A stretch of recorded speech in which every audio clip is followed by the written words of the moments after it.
इस समाचार के प्रायोजक हैं Monika bakery, 2/3 Kranti Kripalani Nagar, Annapurna main road, Maharashtra bank के सामने, इंदौर। इस समाचार के प्रायोजक हैं दास bakers Shiv Shakti villa, scheme number 103, Kesarbagh bridge के पास, इंदौर।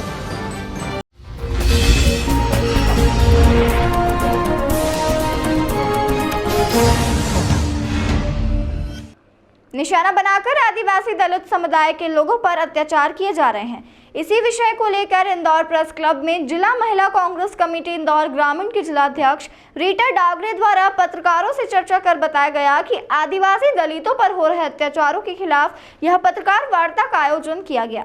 कांग्रेस द्वारा आदिवासी एवं दलितों को न्याय दिलाने को लेकर मुहिम चलाई जाएगी। इंदौर की महू विधानसभा क्षेत्र के ग्राम सिमरोल में 20 वर्षों से आदिवासी परिवार निवासरत है। अपना कच्चा मकान झोपड़ी में वे निवास कर रहे थे। झमकूबाई पति रमेश एवं पिछड़ा वर्ग की हीराबाई पति पूनम चंद विगत 20 वर्षों से निवास कर रहे हैं, जिनको अपनी राजनीतिक ताकत के दम पर बलपूर्वक पहले झमकूबाई पति रमेश आदिवासी को निशाना बनाते हुए उन पर हमला किया और जब हीराबाई झमकूबाई को बचाने आई तो उन पर भी हमला कर दिया गया। घायल अवस्था में दोनों महिला अपने परिवार के साथ क्षेत्रीय थाने सिमरोल पहुंची तो पुलिस ने राजनीतिक दबाव में शिकायत करने से इनकार कर दिया। दोनों महिला अधिक घायल होने से तुरंत अपना इलाज करने के लिए हॉस्पिटल महू में भर्ती हो गई। तब सिमरोल के भाजपा सरपंच कौशल्या ज्योति लेखराज डाबी और जनपद सदस्य प्रेमिला गवली पति प्रदीप रावली के द्वारा बलपूर्वक झमकबाई और हीराबाई के झोपड़ी को ध्वस्त कर दिया गया एवं बलपूर्वक उस स्थान पर अपना कब्जा जमा लिया गया, जबकि दोनों झमकबाई एवं हीराबाई को जमीन जहां झोपड़े बने थे वहां की जमीन के पट्टे मुख्यमंत्री शिवराज सिंह चौहान की योजना के अंतर्गत दिए गए थे। तत्कालीन सरपंच दिनेश सलवाड़िया द्वारा पट्टे दिए गए थे। इनको 20 साल पहले पट्टा दिया गया था सरपंच द्वारा, पंचायत द्वारा। जो पट्टा दिया गया था, ये 20 साल से उस घर में, उस झोपड़े में रह रही थी। आदिवासी महिला है, लेकिन आज से 15 दिन पहले इस महिला के पास कौशल्या पति लेखराज डाबी आए हैं, जो सरपंच है बीजेपी के। उन्होंने इनसे कहा कि यहाँ से ज़मीन से हटाओ, यहाँ पे भवन बनेगा। उस मामले में इन्होंने मना किया तो इसे मारा कूटा गया है और ज़बरदस्ती वो झोपड़ा तोड़ा गया और उसे बचाने की खातिर ये महिला उन्हें बचाया तो इसे भी बेदर्दी से मारा गया। और यही मामला लेके ये थाने गई हैं बेचारी दोनों महिलाएं कि हमारी मुकदमा दर्ज हो, रिपोर्ट दर्ज हो, लेकिन ये महिलाओं की वहाँ पर कोई सुनवाई नहीं करी गई है और इनको वहाँ से भगा दिया गया सिमरोल थाने से। जब ये महिलाएँ वहाँ से गई हैं, थाना हॉस्पिटल में भर्ती रही हैं, पिछले 5 दिन तक बेचारी वहाँ पे भर्ती रही हैं, लेकिन इनकी कोई सुनवाई नहीं गई हुई। मुझे जब ये जानकारी मिली तो मैं वहाँ पे गई हूँ और इन महिलाओं से मिली हूँ, इनको विश्वास दिलाया है कि नहीं, आपके साथ न्याय होगा। और इसीलिए मैं फिर थाने फ़ोन लगाया, मैं थाने भी गई, लेकिन वहाँ कोई सुनवाई नहीं हुई।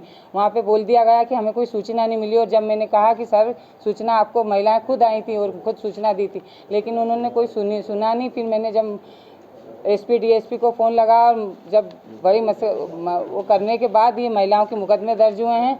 और एसपी साहब ने जब वहाँ पे कनकने जी को बोला है, जब मुकदमा दर्ज, कनकने जी से भी मैंने अपनी रिक्वेस्ट की थी और बोला था कि आप महिलाओं की सुनवाई क्यों नहीं कर रहे हैं, लेकिन महिलाओं की सुनवाई हो नहीं रही थी क्योंकि बीजेपी का राज है और वो लोग भी बीजेपी के हैं। ये मामला है भारतीय जनता पार्टी के शासनकाल में जिस प्रकार से दलित हिंसा हो रही है, तमाम कानून लागू होने के बावजूद भी दलितों पे जिस प्रकार की हिंसा हो रही है, वो मध्य प्रदेश के लिए बेहद शर्मनाक है।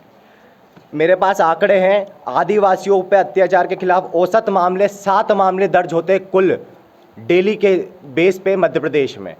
मैं बच्चियों पे ज्यादती की बात करूँ तो हर 3 घंटे में 1 मामला दर्ज हो रहा है मध्य प्रदेश में। जिस प्रकार से इंदौर में एक हमारे दलित भाइयों को बंधक बनाकर उनके साथ मारपीट की गई, उनके साथ ज्यादती की गई, वो भी हमारे लिए बेहद शर्मनाक है। और ये पूरा मामला होता है तो भारतीय जनता पार्टी के कार्यकर्ताओं द्वारा, भारतीय जनता पार्टी के नेताओं द्वारा और भारतीय जनता पार्टी के पदाधिकारियों द्वारा। पूरे मामले हमारे गृह मंत्री नरोत्तम मिश्रा और सीएम शिवराज के नेतृत्व में हो रहे हैं। मैं आपको बताना चाहता हूं कि हमारे वाल्मीकि भाई आखिरी बार उनकी नौकरी परमानेंट दिग्विजय सिंह जी जब कांग्रेस के मुख्यमंत्री थे, उनके शासनकाल में आखिरी बार उनकी परमानेंट नौकरी लगी थी। उसके बाद हमारे वाल्मीकि भाइयों के साथ सिर्फ छल खेला गया। उसके बाद हम वाल्मीकि भाइयों को सिर्फ और सिर्फ वोट बैंक के थ्रू हमें यूज़ किया गया, सिर्फ और सिर्फ वोट बैंक के थ्रू।